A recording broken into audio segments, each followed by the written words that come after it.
حضور علیہ الصلوۃ والسلام نے ایک مرتبہ اپنے صحابہ سے پوچھا، فرمایا اے میرے صحابہ مجھے بتاؤ، اگر کوئی انسان اس کے گھر کے دروازے کے سامنے نہر ہو اور وہ اس نہر میں 5 مرتبہ نہاتا ہو، 5 مرتبہ غسل کرتا ہو، تو ایسا انسان جو 5 مرتبہ نہانے والا ہے کیا اس کے جسم پر کوئی میل باقی رہ جائے گی؟ تو صحابہ کرام نے عرض کی یا رسول اللہ، جس کو عادت ہے 5 مرتبہ نہانے کی اور پانی کی سہولت بھی ہے، گھر کے سامنے نہر ہے اور اسے عادت ہے نہانے کی اور 5 مرتبہ دن میں نہاتا ہے، اسے اس کے بدن پر کیسے میل باقی رہ جائے گی؟ وہ تو ہر وقت پاک صاف اجلا، وہ ہر وقت پاک ہوگا، اس کے بدن پر کوئی میل نہیں رہے گی۔ فرمایا ہے میرے صحابہ، اسی طرح جو انسان 5 نمازیں پڑھتا ہے، 5 نمازوں کا اہتمام کرتا ہے، وہ گناہوں سے اس طرح پاک ہو جاتا ہے جیسا کہ کوئی بار بار نہاتا ہو اور اس کے بدن پر کوئی میل باقی نہیں رہتی۔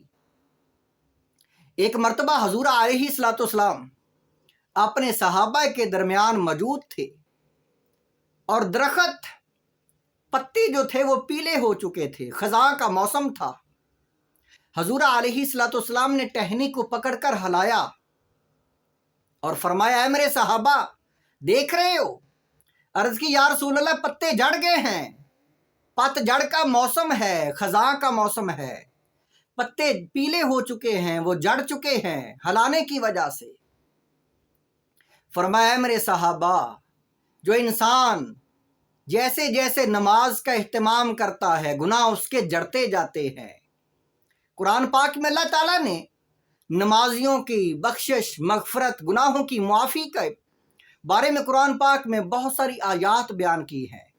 الذین یقیمون الصلاۃ، فرمایا وہ لوگ جو نماز کو قائم کرتے ہیں، جو نماز کو پابندی کے ساتھ ادا کرتے ہیں، ایسے لوگ وَمِمَّا رَزَقْنَاهُمْ يُنْفِقُونَ، اور وہ لوگ جو سخی ہیں، اللہ کے رستے میں خرچ کرنے والے ہیں، ایسے لوگ جو ہیں اولئک هم المؤمنون حقا، وہ سچے مومن ہیں۔ یہ نماز پڑھنے والے اور اللہ کے رستے پہ خرچ کرنے والے، یہ سچے ایمان والے لوگ ہیں۔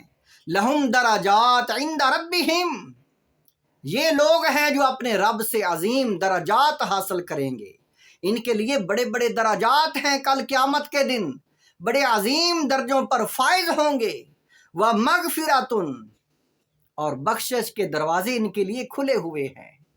مغفرت، بخشش، معافی ہے ان کے لیے، کیونکہ یہ نمازی ہیں، یہ اللہ کے رستے پہ خرچ کرنے والے ہیں۔ ایسے لوگوں کے لیے معافی ہے۔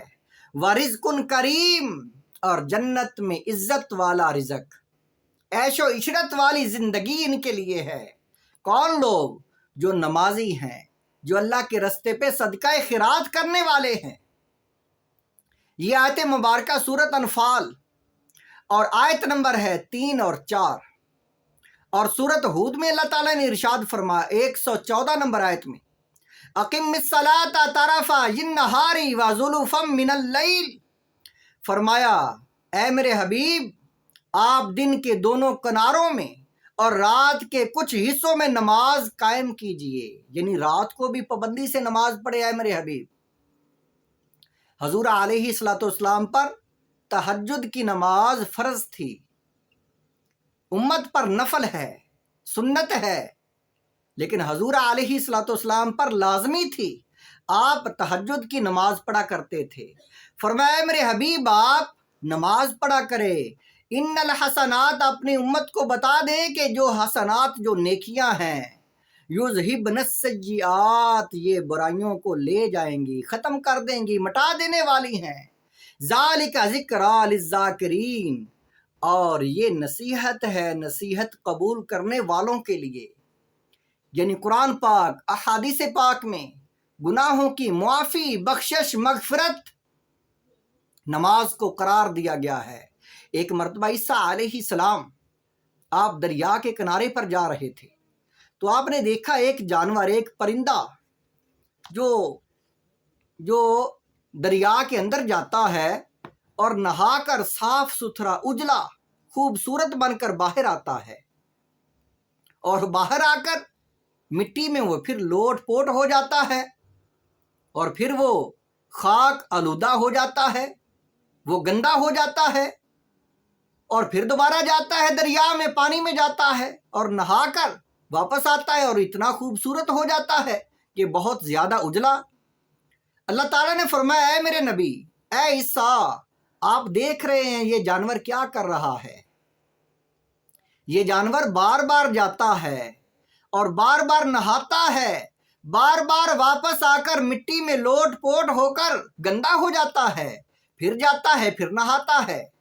فرمایا اے میرے نبی، یہ امت محمدیہ کی مثال بیان کر رہا ہے۔ میرے آخری نبی کی امت وہ گناہ کریں گی، وہ گناہوں سے توبہ بھی کریں گی، لیکن پھر ان سے گناہ ہو جائے گا۔ لیکن وہ امت محمدیہ جب نماز بار بار پڑھیں گی، ان پر 5 وقت کی نماز فرض ہوگی، جیسے جیسے وہ نماز پڑھیں گی ان کے گناہ معاف ہوتے جائیں گے، گناہ ان کے ختم ہو جائیں گے۔ حضور علیہ السلام آپ نے فرمایا ایک نماز کے بعد دوسری نماز تک جتنے گناہ ہوتے ہیں صغیرہ وہ سارے اللہ تعالیٰ معاف کر دیتا ہے، اور ایک جمعے سے دوسرے جمعے تک جتنے گناہ ہوتے ہیں صغیرہ وہ سارے اللہ تعالیٰ معاف کر دیتا ہے۔